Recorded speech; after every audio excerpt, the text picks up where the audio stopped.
That's the sound of progress in the snow. One shovel, one block at a time. Crews from multiple agencies have been moving snow out of the way, clearing the way for you to move around. Oh, the cleanup is good. They may do a good job. Yes, the cleanup is good. But as with anything in the city, with more than 6,000 miles of roads, tens of thousands of intersections, it's all about where you stand, literally. Super slippery and dangerous out for a lot of New Yorkers. Emergency snow workers have been on the job since the storm started on Sunday into Monday. The Department of Sanitation has tripled the amount of emergency shovelers to about 1,500. This storm, supervisors say they used GPS to track not only plowing, but the clearing of crosswalks and bus stops. The sanitation commissioner explains why some areas are still tricky. When we're plowing the street, we're plowing it to the right.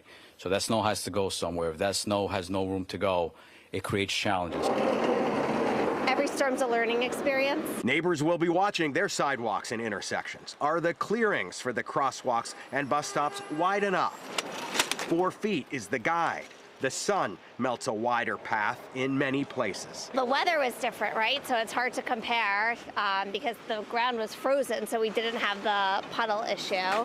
Owners are responsible for clearing sidewalks and fire hydrants on their property. The city and private contractors take care of bus stops with shelters and without. I think they'll probably still be doing some more work. Emergency snow workers will remain on the job this week. The city raised the hourly wage to $30 an hour. More snow's in the forecast. This is quote unquote bad, but again, like we've seen worse as kids growing up in the Midwest. Report problem areas to 311. The city is tracking where they need to get to. As for trash, the regular pickup won't start again till Wednesday evening, and it probably won't get back to normal until next week.